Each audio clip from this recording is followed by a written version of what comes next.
శ్రీమాత్రే నమః. ఈరోజు మన భారతదేశంలో అనేకమైనటువంటి విశిష్టత సాధించుకున్నటువంటి ఆలయాలు అనేకములు ఉన్నాయి.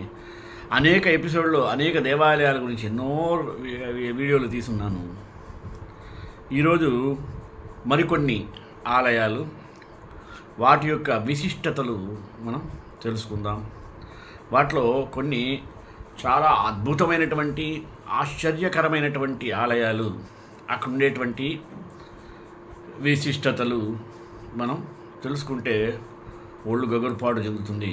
అలాంటి ఆలయాలు మనం జీవితంలో ఒక్కసారైనా చూడాలి అనేటువంటి ఒక ఉత్సుకత మనలో తప్పకుండా కలగాలి.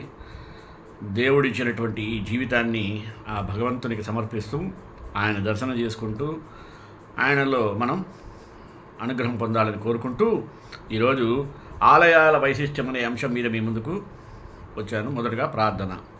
పూజ్యాయ రాఘవేంద్రాయ సత్యధర్మరతాయ చ భజతాం కల్పవృక్షాయ నమతాం కామధేనవే. ఇప్పుడు మొదటిగా వడక్నాథన్ ఆలయం. అక్కడ నేతి శివలింగం ఉంటుంది. చూడండి, నెయ్యితో కూడినటువంటి శివలింగం. ఇది ఒక అద్భుతమైనటువంటి శివలింగం కదా. మరి దీని చరిత్ర చూద్దాం. మన భారతదేశంలో ఎన్నో గొప్పగా ఉండేటువంటి దేవాలయాలు ఉన్నాయి కదా. వాటిలో కొన్ని ఆలయాల గురించి తెలుసుకుంటే అవునా, ఈ ఆలయాలకి ఇంత విశేషత ఉందా అనిపించక తప్పదు. ఎందుకని అంత మహిమాన్వితమైనటువంటి దేవాలయాలు. అలాంటి వింత ఉన్నటువంటి ఒక ఆలయము కేరళ రాష్ట్రంలోని త్రిచూరు దగ్గరలో వడక్నాథన్ దేవాలయం ప్రశస్తమైనది. అసలు ఇక్కడ విశేషం ఏమంటే, అన్ని ఆలయాలలాగా శివలింగం దర్శించుకోవడానికి వీలు పడదు. దానికి కారణం ఎప్పుడు ఈ లింగం నేతితో కప్పబడి ఉంటుంది. బాగా గుర్తుపెట్టుకోండి. ఈ ఆలయ చరిత్ర ఏమిటంటే, పరశురాముడు క్షత్రియులను తుదముట్టించాక తన పాప ప్రక్షాళన కొరకై ఒక యజ్ఞం చేసి బ్రాహ్మణులకు దక్షిణ క్రింద తన భూమి అంతా దానం చేశాట. తను మరలా తపస్సు చేసుకోవడానికి తగిన భూమిని ఇమ్మని సముద్రుణ్ణి కోరాడట. అప్పుడు సముద్రుడు ఏం చేశాడు? కేరళ ప్రదేశాన్ని పరశురామునికి తపస్సుకు అనువుగా ఉండేటట్లుగా భావించి అనుగ్రహించాడట. అంతటితో పరశురాముడు మిక్కిలి ఆనందభరితుడై కైలాసానికి వెళ్ళి శివపార్వతులను, వినాయకుడిని, సుబ్రహ్మణ్య స్వామిని ఈ ప్రదేశానికి ఆహ్వానించాడట. శివుడు సపరివార సమేతుడై వచ్చి ఒక మర్రి చెట్టు క్రింద అంతర్ధానం అయ్యాడు. దానినే శ్రీమూల స్థానం అని ఇప్పుడు పిలుస్తారు. ఎన్నో సంవత్సరాలు అక్కడే ఉండిపోయినటువంటి శివలింగాన్ని కాలక్రమంలో కొచ్చిన్ రాజవంశీయులు ఉన్నారు కదా, వారు అక్కడ ఆలయం కట్టాలని నిర్ణయించుకొని అక్కడి నుంచి శివలింగాన్ని జాగ్రత్తగా తీసి ప్రస్తుతం ఉన్నటువంటి ఆలయంలో ప్రతిష్ఠించారట. అటువంటి ఈ ఆలయానికి సుమారు 1600 సంవత్సరాల చరిత్ర ఉందని చెప్తారు.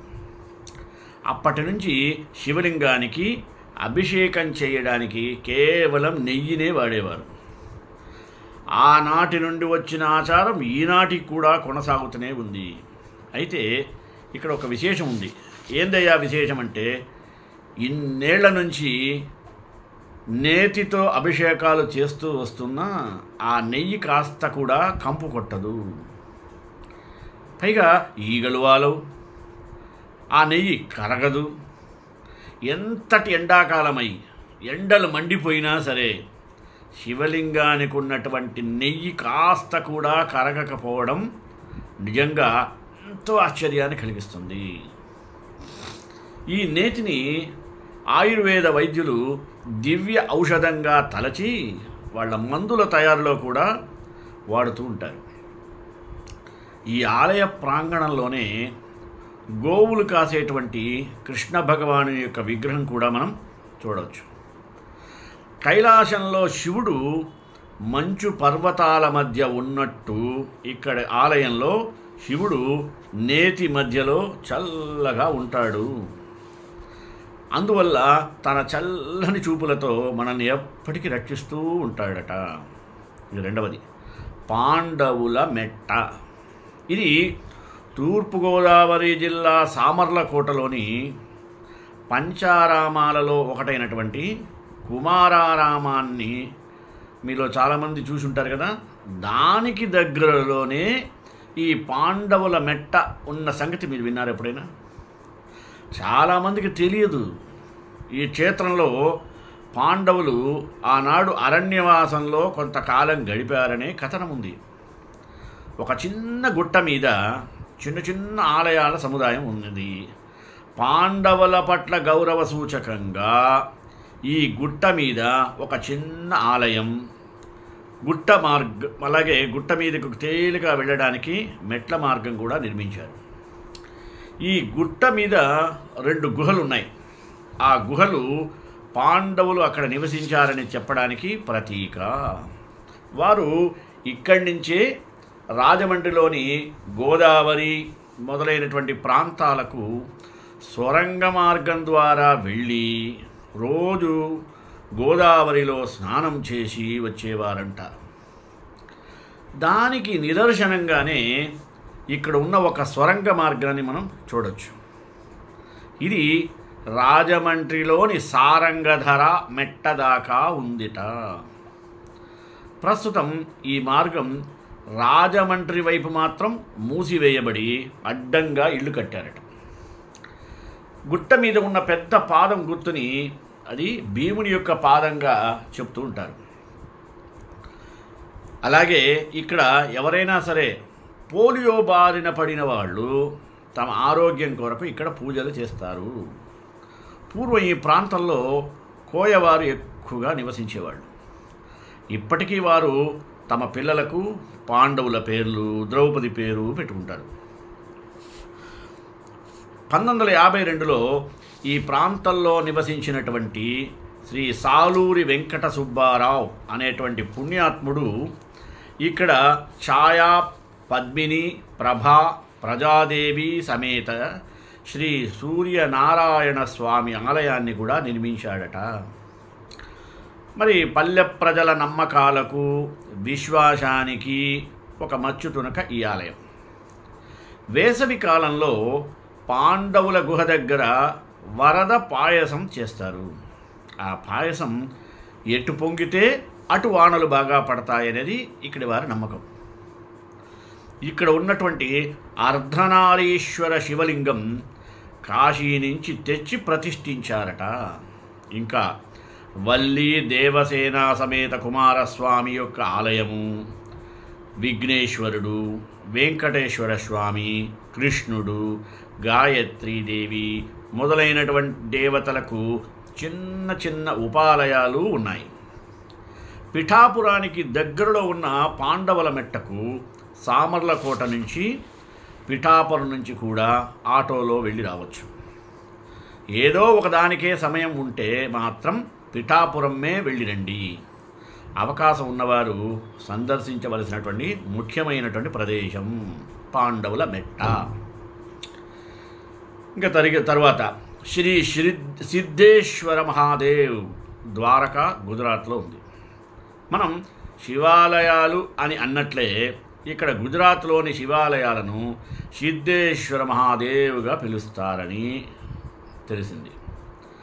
మాతృగయలోనూ సిద్ధేశ్వర ఆలయం స్వయంభూ శివలింగంగా ఉన్నది. ద్వారకలోనూ సిద్ధేశ్వర మహాదేవాలయం ఉంది. ఇక్కడ ఉన్నటువంటి లింగం స్వయంభూలింగం. ఇది ద్వారకాధీశుడైనటువంటి శ్రీకృష్ణుని దర్శించిన తరువాత పట్టణంలో ఉన్నటువంటి ఆలయాలలో ఇది సిద్ధేశ్వర మహాదేవాలయము సుప్రసిద్ధమైనదిగా ప్రసిద్ధిగాంచింది, దర్శనీయమైన ప్రదేశమైంది. ఇది చాలా పురాతనమైనటువంటి ఆలయంగా చెప్పుకోవచ్చు. అలాగే ఎప్పుడైతే ఆలయ ప్రాంగణంలో అడుగుడుతామో అక్కడ ఒక పెద్ద బావి, భూతనాథ ఆలయం కనిపిస్తాయి. ఈ బావికి సావిత్రి బావి అని పేరుందట. ఇక్కడ లింగానికి అభిషేకాదులు మనమే స్వయంగా చేసుకోవచ్చు.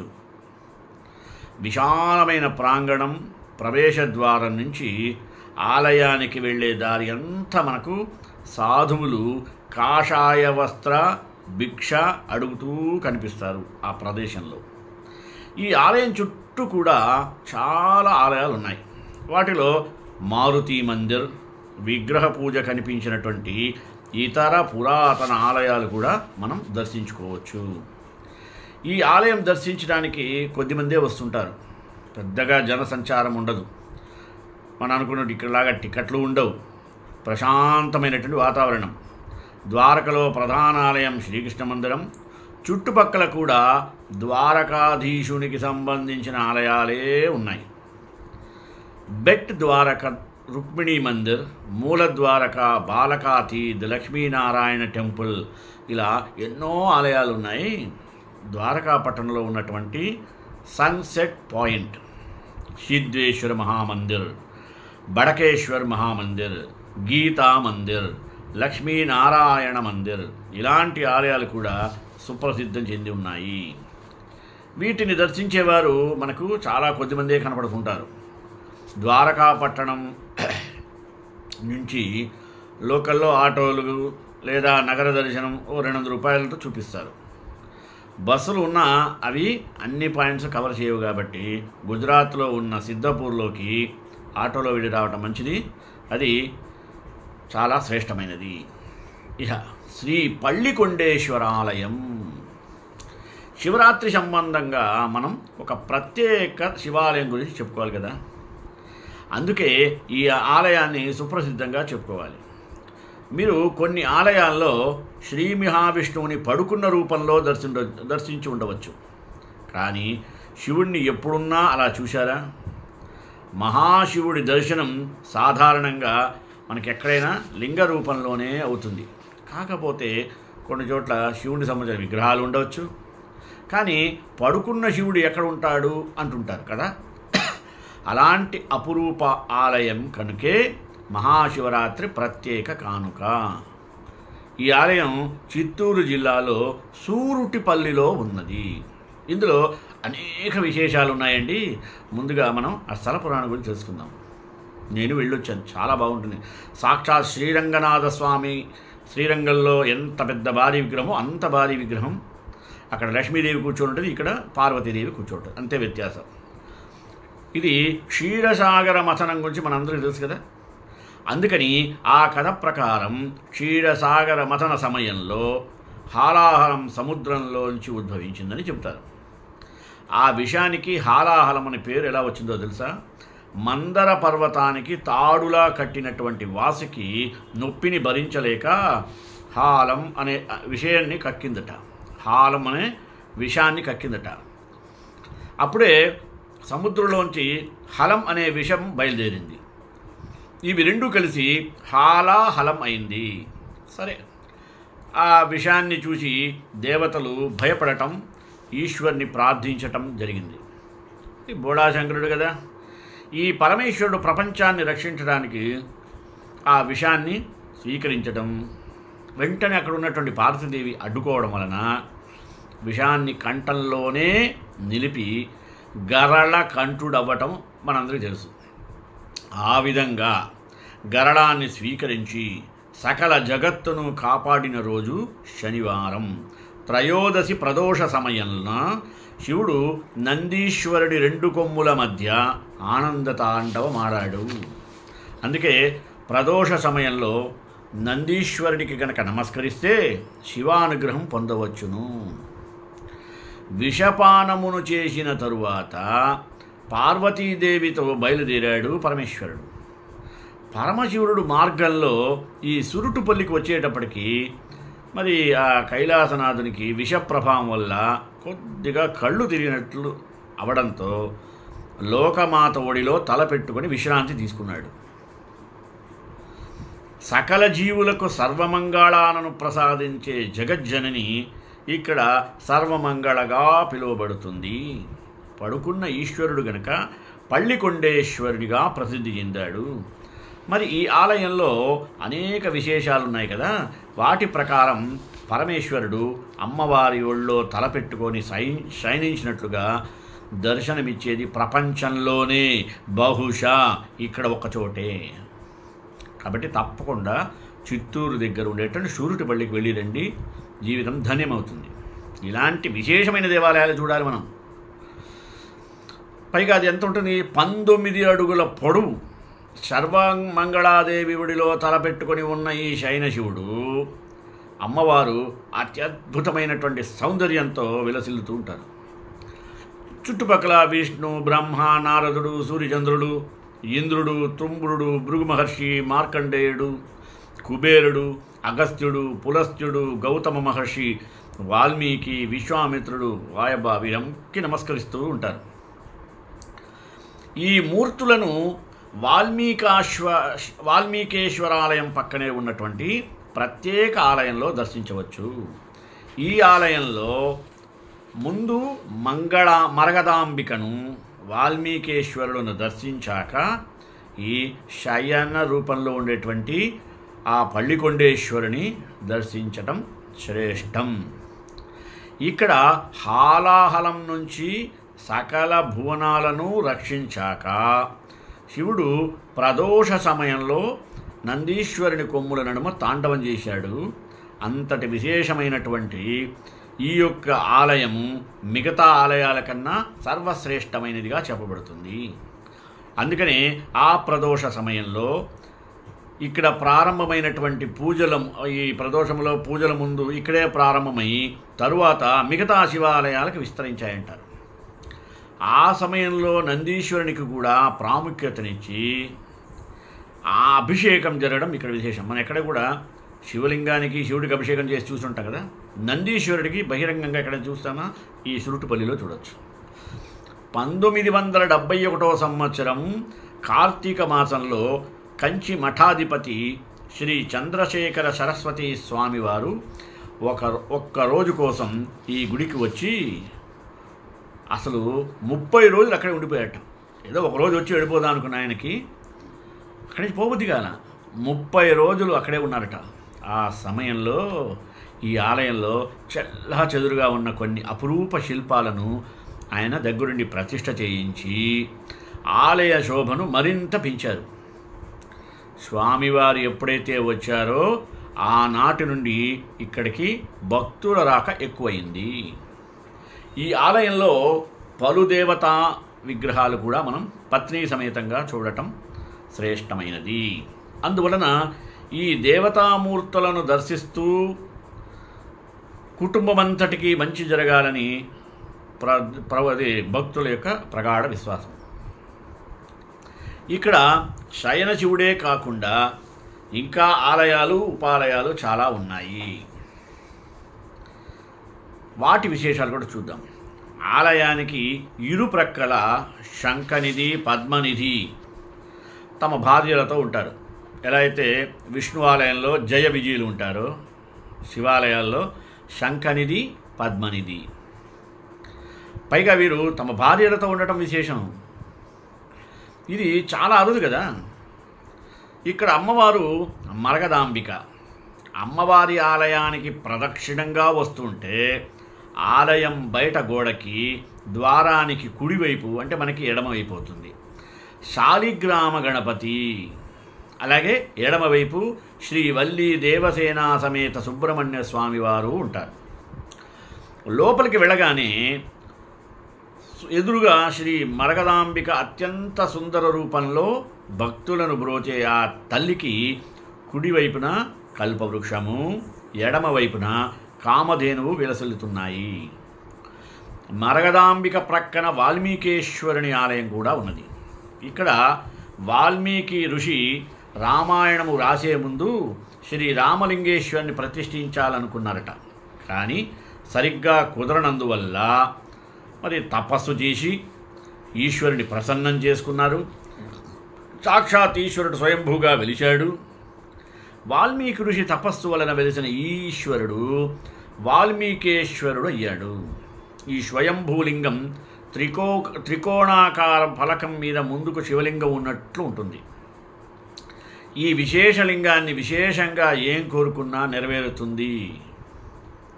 ఇంకా వాల్మీకేశ్వరాలయం గర్భగుడి గోడకి వెలుపల వైపు ఉన్న అద్భుత విగ్రహం మరెక్కడా చూడలేనటువంటి దక్షిణామూర్తి.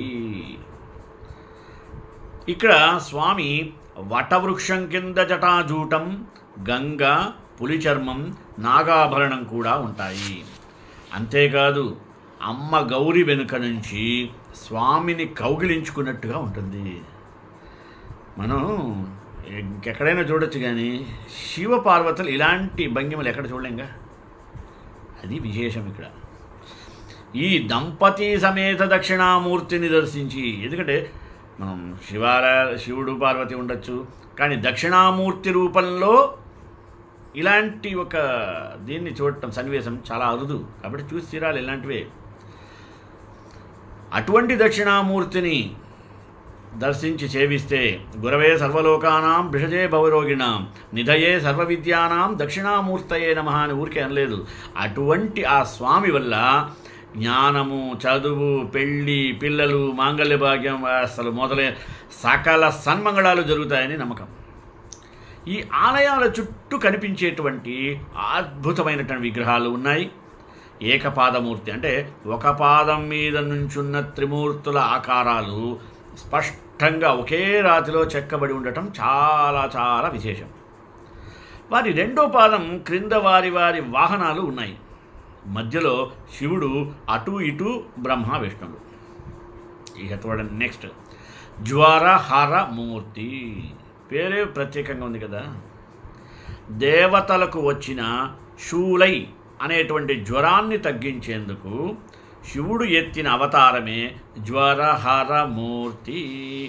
ఈ మూర్తి చేతిలో అగ్ని 3 తలలు, 3 కాళ్ళు, 3 చేతులతో ఉంటుంది. ఎక్కడైనా చతుర్భుజం, సుబ్రహ్మణ్య స్వామి షడ్భుజి ఇలా ఉంటాయి.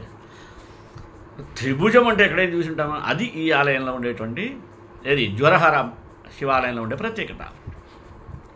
ఈ జ్వరహర మూర్తికి పాలాభిషేకం కనుక చేయిస్తే ఎలాంటి విషజ్వరాలైనా, చిన్నపిల్లలకు వచ్చేటువంటి ఎలాంటి రుగ్మతలైనా ఇట్టే మాయమైపోతాయట. విష్ణు భైరవుడు కపాలం పట్టుకున్న విష్ణు విగ్రహాలు ఎక్కడైనా చూసుంటామా? అదే మన భారతదేశంలో ఉండే ప్రత్యేకత. అసలు మనం కనీ విని ఎరగనటువంటి ఆలయాలు కోకొల్లలు ఉన్నాయి. మనం తెలుసుకుంటే జీవితం ధన్యం, చూస్తే అంతకన్నా ధన్యం. ముందు ఈ విగ్రహం ఇక్కడ లేదు. శ్రీ చంద్రశేఖర సరస్వతి స్వామి వారి ఇక్కడ 30 రోజులు ఉన్నారన్నాం కదా. అప్పుడు ఈ మూర్తిని గుర్తించి భక్తుల సందర్శనం కోసం ఇక్కడ ప్రతిష్ఠింపజేశారు. మణికంఠుడికి పెళ్లి కాలేదని చాలామంది అభిప్రాయం. ఇక్కడ ఈ స్వామి తన భార్యలు పూర్ణ, పుష్కలలతో దర్శనమిస్తారు.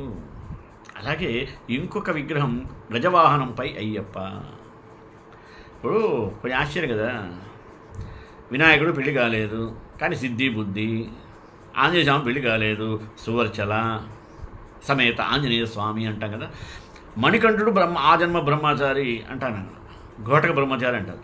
ఆయన కూడా ఈ గుళ్ళో పూర్ణ, పుష్కల అనేటువంటి అమ్మవారితో దర్శనమిస్తారు. అలాగే ఇంకొక విగ్రహం కూడా చెప్పాం కదా, గజవాహనంపై అయ్యప్ప ఉండటం. వల్లీ దేవసేనా సమేతుడై దక్షిణాముఖంగా ఉన్న సుబ్రహ్మణ్య స్వామిని కూడా ఇక్కడ దర్శించవచ్చు. దక్షిణముఖంగా ఉన్న సుబ్రహ్మణ్య స్వామి తిరుచెందూరులో మాత్రమే దర్శనమిస్తుంటాడు. అంటే యమగండం, రాహుదోష సమస్యలు, రుణబాధలు ఉన్నవారు ఈ స్వామిని సేవిస్తే వారి బాధలు ఇట్టే తొలగిపోతాయి. అందుకని దక్షిణముఖంగా ఉంటాడు ఆయన. అలాగే లవకుశల పాదాలు, రాజా మాతంగి చేతిలో చిలుకతో విష్ణు, దుర్గా వాహనాలతో సహా 7 మాతృకలు, భూవరాహస్వామి వగైరా అనేక శిల్పాలు మనం అక్కడ చూడవచ్చు. ఎన్ని అద్భుతాలు ఉన్నటువంటి ఈ ఆలయ సందర్శన వేళలు ఉదయం 6 నుంచి మధ్యాహ్నం 1 గంట వరకు, తిరిగి సాయంత్రం 3:30 నుంచి రాత్రి 8 గంటల వరకు ఉంటుంది. ప్రతిరోజు ప్రదోష సమయం సాయంత్రం 4 గంటల నుంచి 6:30 వరకు. త్రయోదశి రోజుల్లో ప్రదోష వేళల్లో విశేష పూజలు జరుగుతాయి. ఇన్ని విశేషాలు మనం తెలుసుకొని ప్రయాణానికి సిద్ధమయ్యారు అనుకుంటాను. ఇదిగో మార్గం. ఎలా వెళ్తారు మీరు? తమిళనాడు ఆంధ్రప్రదేశ్ సరిహద్దుల్లో చిత్తూరు జిల్లాలో ఉన్నటువంటి సురుటిపల్లి అనే ఒక చిన్న గ్రామంలో ఉన్నది శ్రీ పల్లికొండేశ్వర ఆలయం. పుత్తూరు నుంచి చెన్నై వెళ్ళేటప్పుడు బస్సులన్నీ సురుటిపల్లిలోనే ఆగుతాయి. చిన్న గ్రామం కావడం వలన ఇక్కడ సదుపాయాలు పెద్దగా ఉండవు. అక్కడ దాకా వెళ్ళిన వారు అక్కడికి 12 కిలోమీటర్ల దూరంలో నాగులాపురంలోని వేదనారాయణ స్వామి ఆలయం ఉంటుంది. అది టీటీడీ వారి ఆధ్వర్యంలో, తప్పక చూడండి. ఇది ఇప్పుడు వ్యాధులను నయం చేసే నంజుండేశ్వరుడు, నంజుండేశ్వరుడు. ఈ ఆలయంలోని శివునికి పూజలు చేస్తే దీర్ఘకాలికమైనటువంటి వ్యాధులే కాదు సుమి, మొండి రోగాలు ఉంటాయి కదా, అవి మటుమాయమవుతాయట. ఈ పుణ్యక్షేత్రాన్ని దక్షిణ కాశీ అని కూడా అంటారు. ఇది కర్ణాటక రాష్ట్రంలోని మైసూరుకి దగ్గరలో ఉన్న నంజున్గఢ్ జిల్లాలో ఉన్నది. ఇక్కడ శివుడిని శ్రీకంఠేశ్వరుడు అని పిలుస్తాడు. ఇక్కడ శివలింగాన్ని గౌతమ మహర్షి ప్రతిష్ఠ చేశారని ఆలయ శిలా ఫలకాలు చెప్తున్నాయి. నంజ అంటే విషము, నంజుండ అంటే విషం తాగి లోకాన్ని రక్షించిన వాడు. సముద్ర మథన సమయంలో వచ్చిన విషాన్ని సేవించిన పరమేశ్వరుడు లోకాన్ని మొత్తాన్ని రక్షించి నీలకంఠుడిగా ప్రజల పూజలు అందుకుంటున్నాడని మనం తెలుసుకున్నాం కదా. ఆ స్వామి ఈ అవతారమే. ఇక్కడ ప్రతిష్ఠ గావించబడుతుంది. ఆలయం దగ్గరలో ఉన్నటువంటి కపిల నదిలో స్నానం చేసి వచ్చి ఉరుల్ అనే సేవ చేసుకుంటే ఎలాంటి వ్యాధి అయినా క్రమంగా తగ్గుముఖం పడుతుంది. పూర్వం కర్ణాటకను పరిపాలించిన టిప్పు సుల్తాన్ ఏనుగుకి కళ్ళ సంబంధిత వ్యాధి వస్తే ఎంతకీ తగ్గకపోతే ఇక్కడ నంజుండేశ్వరుడికి పూజలు చేయిస్తే వెంటనే తగ్గిందట. ఆ ఆనందానికి నిదర్శనంగా టిప్పు సుల్తాన్ వారికి పచ్చల పతకం, పచ్చల కిరీటం చేయించాడు. అది టిప్పు సుల్తాన్లు స్వామివారికి చేయించుకున్నాడు. చూడండి స్వామి ఎంత గొప్ప. శ్రీకంఠేశ్వర ఆలయంలో ప్రతి ఏడాది 2 సార్లు రథోత్సవం 3 రోజులు జరుగుతుంది. 5 రథాలలో జరిగే ఈ ఉత్సవం ఇక్కడి ప్రత్యేక ఆకర్షణ. ఈ రథాల్లో ఎవరెవరు? శివుడిని, పార్వతీదేవిని, గణపతిని, కుమారస్వామిని, చండికేశ్వరుణ్ణి తిరువీధుల్లో ఊరేగిస్తారు. 3 రోజులు జరిగే ఉత్సవానికి భక్తులు అశేష సంఖ్యలో పాల్గొని రథాలను లాగి తమ భక్తిని చాటుకుంటారు. ఇక్కడికి దగ్గరలోనే పరశురామ క్షేత్రం కూడా ఉంది సుమి. పరశురాముడు తండ్రి ఆజ్ఞ మేరకు తన తల్లి రేణుకా శిరస్సును ఖండించి ఆ వ్యతలో తన చిత్తశాంతి కలగడానికి ఎన్నో పుణ్యక్షేత్రాన్ని దర్శించాడట. కానీ ఎక్కడా లభించినటువంటి మనశ్శాంతి ఇక్కడికి వచ్చేసరికి లభించింది. ఇక్కడే ఉండిపోయి తపస్సు చేసుకున్నాడట. శ్రీకంఠ ఈశ్వరుని దర్శించుకునేవారు ముందుగా ఈ పరశురామ క్షేత్రాన్ని దర్శించాలట. ఈ ప్రాంతాలలోని మరొక విశేషం కపిల నదిపై కట్టిన వంతెన. ఇది దేశంలోనే చాలా పురాతనమైన బ్రిడ్జిగా పేరుంది. అంటే 1735వ సంవత్సరంలో కట్టిన ఈ వంతెన ఇప్పటికీ చెక్కు చెదరలేదంటే చూడండి. అంటే సుమారు 350 సంవత్సరాలు అయినాయి. అలాగే ఇక్కడ అరటి పండుగ కూడా ఒక ప్రత్యేకత ఉంది తెలుసా. నంజన్గుడ్ రసబాలే అనే జాతికి చెందిన ఈ అరటి ఎంతో రుచిగా ఉండటమే కాదు ఆరోగ్యానికి కూడా ఎంతో మేలు చేస్తుందట. ఇంకా కోరికలు తీర్చే కొమరువెల్లి మల్లన. తెలంగాణలోని ఓరుగల్లు ప్రాంతాన్ని ఏలినటువంటి కాకతీయ రాజులు శివభక్తి పరాయణులు. శివుని పట్ల వారు మహాభక్తితో మెలుగుతారు. వారు పరమశివుని ఆరాధించడమే కాదు, వాళ్ళ భక్తికి నిదర్శనంగా అనేక శివాలయాలు నిర్మించారు. వారు నిర్మించిన రామప్ప 1000 స్తంభాల గుడి వగైరా అనేక ప్రసిద్ధ శివాలయాలు వరంగల్ జిల్లాలో నేటికి దర్శించవచ్చు. అలాంటి దేవాలయాల్లో ఒకటి కొమరవెల్లి శ్రీమల్లికార్జున స్వామి దేవాలయం. పూర్వం ఇక్కడ కుమారస్వామి కొంతకాలం తపస్సు చేశాడని, అందుకే ఈ ప్రాంతానికి కుమారవెల్లి అనే పేరు వచ్చి కాలక్రమేణా కొమరవెల్లి అయిందంటారు. పరమశివుడు ఇక్కడ తన భక్తులను కాపాడటానికి వీరశైవ మతారాధకులైనటువంటి మాదిరాజు, మాదమ్మ అనే దంపతులకు సుతుడై జన్మించి తన మహిమలతో భక్తులను కాపాడాడని ఈ క్షేత్ర పురాణం. తర్వాత కూడా తన భక్తుల రక్షణార్థం ఇక్కడే కొలువుదీరాట. భక్తుల చేత ఆప్యాయంగా కొమరవెల్లి మల్లన్నగా పిలువబడేటువంటి ఈ మల్లికార్జున స్వామి ఇక్కడ శివునికి ఇక్కడ ఉండటం అది విశేషం. ఇక్కడ శివునికి సాధారణ ప్రతిరూపమైన లింగ రూపంలోనే కాకుండా గంభీరమైనటువంటి ఆకారంలో నిలువెత్తు విగ్రహం కూడా మనం చూడొచ్చు. దేవేరులు యాదవ కులానికి చెందిన గొల్లకేతమ్మ, లింగ బలిజ కులానికి చెందిన మేడలమ్మ స్వామికి ఇరువైపులా దర్శనమిస్తారు. మట్టితో చేసిన ఈ విగ్రహం సుమారు 500 సంవత్సరాల క్రితం చేయబడ్డది. కాలక్రమేణా భక్తుల రాక మొదలయ్యి రాను రాను అధికం కావడంతో దేవాలయంలో ఉన్న మండపాలు విస్తరించబడ్డాయి.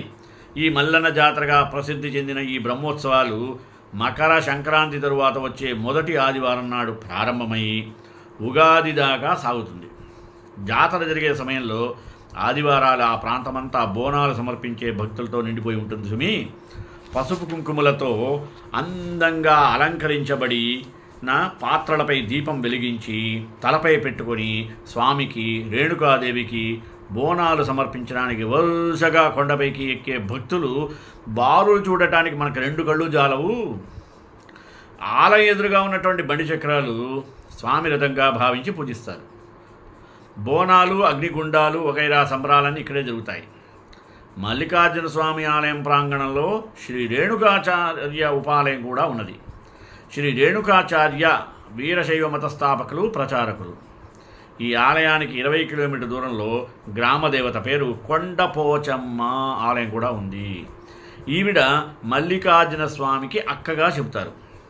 స్వామిని జాతర సమయంలో దర్శించి ఆదివారం బోనాలు సమర్పించిన భక్తులు కొండపోచమ్మ ఆలయానికి చేరుకొని బోనాలు సమర్పిస్తారు. శ్రీ కాంతాయ కళ్యాణ నిదే నిదేదినాం శ్రీ వెంకట నివాసాయ శ్రీనివాసాయ మంగళం. మంగళాశాసన పరేమదాచార్య పురోగమే సర్వైశ్య పూర్వైరాచార్యై సత్కృతాయాస్తు మంగళం.